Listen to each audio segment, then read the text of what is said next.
Hello, and thank you for joining me at Spooky Reviews. I'm the Ghostess, and I totally understand that if you like a horror movie, you just want more of it. But most of the time I find prequels and sequels to be unnecessary, redundant, and sometimes cheapen the original by association. Every once in a while, though, you get a movie that totally outshines its source material. So today, I'll be looking at those additional installments that expand their universes in all the right ways. Here are the 13 horror prequels and sequels that are better than the original. Let's begin our countdown with number 13, Orphan First Kill, 2022. I wasn't a huge fan of the original Orphan, but it was serviceable. I liked that it dropped the pretense of this child's innocence right away and showed her manipulative edge as she squirmed her way into the apple of her adopted father's eye. But it was a little too somber and took itself a little too seriously for the premise. The prequel added a lot of delightful twists, while maintaining continuity with the first one. The heavy melodrama is replaced with goofy insanity. The plot has striking similarities to the case explored in the documentary The Imposter, and I'm pretty sure they used some de-aging effects on Isabel Fuhrman, since this prequel came out 13 years after the original. But those are my only real gripes with it, considering how much fun it seems to be having with its premise. And it was wickedly delightful to see this killer strike again. Number 12. Ouija, Origin of Evil, 2016. I can barely remember anything about the original Ouija movie. It was dull, lifeless, and full of horror cliches, and I was pretty surprised to see it got a prequel. But with Mike Flanagan at the helm, it managed to make something a lot more interesting than its predecessor. It has a rich vintage atmosphere, a much stronger concept. It stands on its own pretty well, but the way it ties in elements from the original makes that movie better in conjunction with this one, which isn't an easy thing for a sequel or prequel to do, and how it made its place on this list. Number 11. Curse of Chucky, 2013. This movie is far better than it has any right to be. Chucky's grand return after Seed of Chucky is far the best outing the franchise has had, and this is coming from someone who loves all of those movies in that ironic, unironic kind of way. It adds some sophisticated retroactive continuity, has good character depth, and Fiona Dourif is a fantastic lead to carry this through to the next sequel, Cult of Chucky. I thought this movie was sharp, moody, and the best take on Chucky so far. Number 10. Terrifier 2, 2022. Art the Clown is a grotesquely miserable and absolutely brutal horror villain who takes such joy out of causing so much pain, and the director represents it in such a visceral, unnerving fashion that it makes me feel like I'm missing out on the joke. But part 2 is by far the most palatable and cohesive of every iteration of this psycho clown's exploits. It doesn't just feel mean for the sake of being mean, and it gives a little bit of lore to connect all of the loose threads around the character without spelling everything out. I enjoyed this far more than Terrifier or his segments in All Hallows Eve. I watched this one more out of horror fan obligation than because I loved the original so much, but this one actually made me excited for a sequel, and I look forward to seeing what the clown does next. Number 9.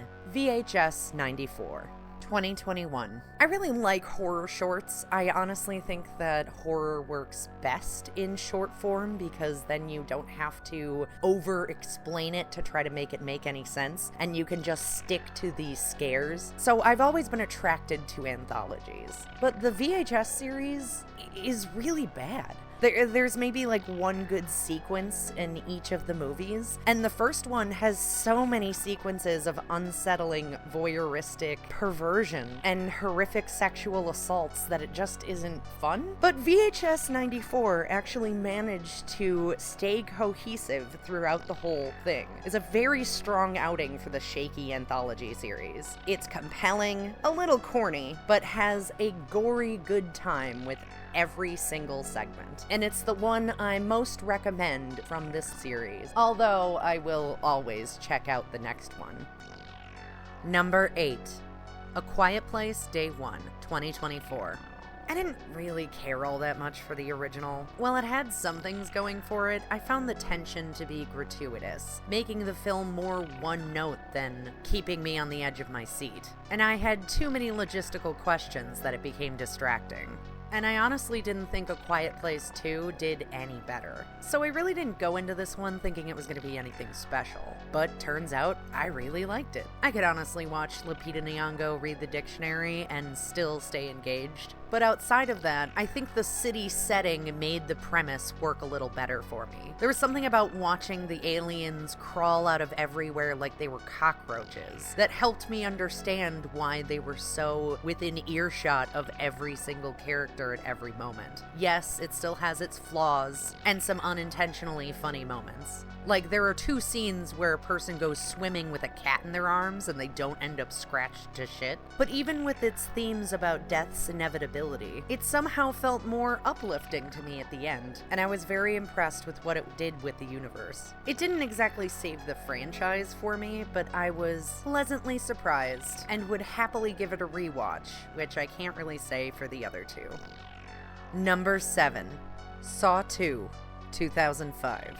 I like to describe the Saw franchise as not as dumb as you'd think, but not as clever as it thinks it is. And while the original one is a classic, with a twist to end all twists, the franchise itself lies solely on the gravelly voice of Tobin Bell, who had only a handful of lines and spent most of the movie face down in a pool of blood. One of the things I really appreciated about the sequel is how it expanded Jigsaw's backstory and gave us a 3-dimensional character, unlike any slasher villain I'd ever seen. This film subverts expectations off the bat, as one of the first things that happens is the killer gets captured by the cops, but that's only when the games really begin. It's got some really cool imagery, even if we don't see all the murder traps through to fruition, and some cool revealing moments that made my jaw drop even without a bear trap strapped to it. It ups the body count, the explicit gore, and the cop melodrama, and it established a pattern for all future franchise entries. It's certainly a twisted little picture, but definitely the one from this series I enjoy the most. Number 6. Bride of Frankenstein, 1935. The original Frankenstein is a great movie, but there's something about Bride of Frankenstein that I find way more memorable and more compelling. Maybe it's because I saw it at a very young age and it freaked me out so hard that I avoided seeing it for years. In this one, a bizarre scientist coerces Dr. Frankenstein to make a monster bride, which is really continuing themes that are within the book. It's got a somewhat sillier tone than the original, but I think it also ends up being more engaging because of it. It's not nearly as tragic, but there is something bittersweet and beautiful to the relationship between the 2 monsters. Number 5. Friday the 13th Part 2, 1981. It's not that I don't like the original Friday the 13th, but this is the film where it really found its legs and shaped what the rest of the franchise was going to be. Jason has a small, maybe hallucination zombie cameo in the first one, but now we get to see him being the masked, deformed killer we've grown to love, and I am so glad for it. It is just enough continuity and exposition to tie it back to the events of the first one, and establishes the perfect formula for a summer camp slasher, where negligent, horny counselors get their comeuppance. It also arguably has the best final girl of the series, with Ginny Fields stepping up to the plate and using her psychology skills to manipulate the bag-faced killer. This is the reason that Jason Voorhees is a household name, and I am so happy that this machete-wielding maniac kept making movies. Number 4. Pearl, 2022. Sometimes Ty West bores me, and sometimes he knocks my socks off. I thought X was fine. It had fantastic cinematography that did a great job replicating an exploitation 70s style, similar to the movie being made within the movie. But there were certain things that I found more distracting than intriguing, like the dual casting with the old age makeup, and some of the character motivations. Pearl didn't necessarily answer all of those questions, or justify those choices. But for me, it was a far better watch. While it takes place during World War I and the Spanish flu epidemic, it's stylized much more like a 1940s musical, complete with a young farm girl dreaming of something more. And the time that you spend inside Pearl's head has a sense of whimsy that contrasts nicely to her inner demons. This is the best role I've seen Mia Goth play, with a couple of nice speeches and a level of theatrical endurance, particularly during the closing credits, that made me want to stand up and applaud. Number 3, 10 Cloverfield Lane, 2016. I kind of feel like it's a bit of a cheat.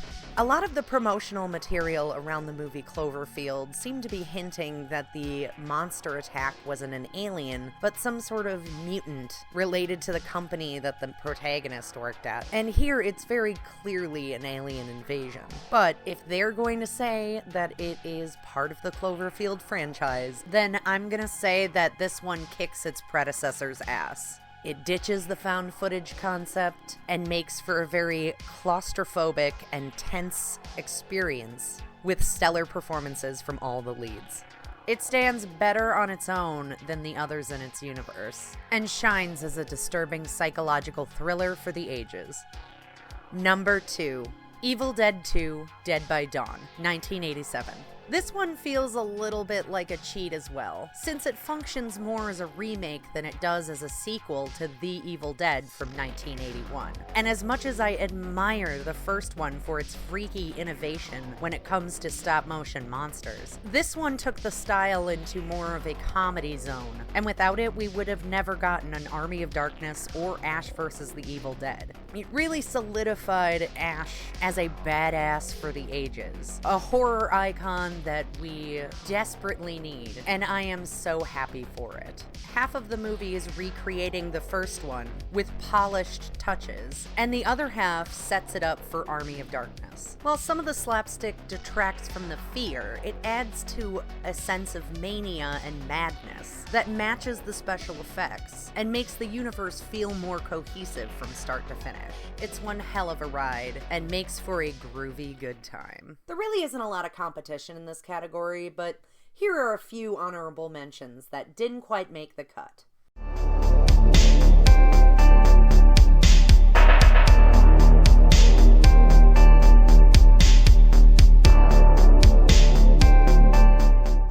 And the number one sequel or prequel that outshines its original is Dawn of the Dead, 1978.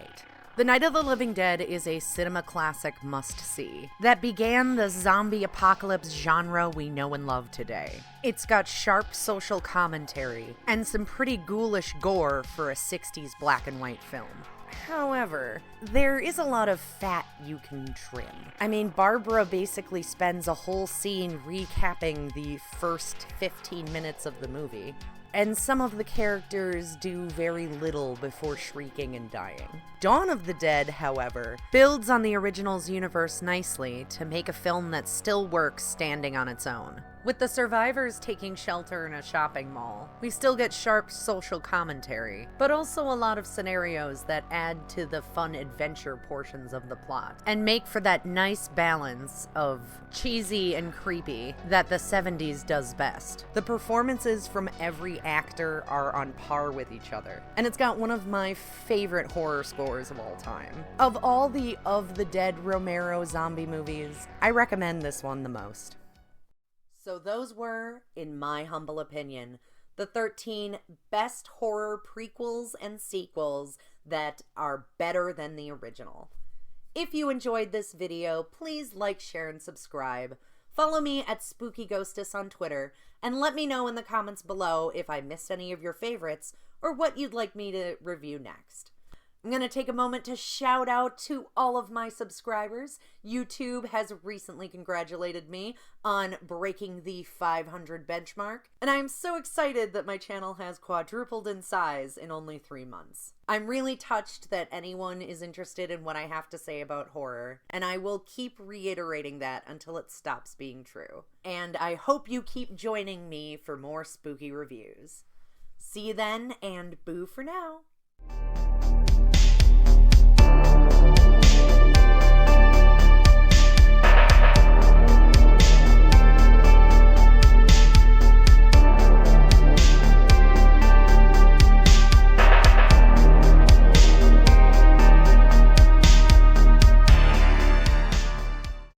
Oh, do the pearl ending.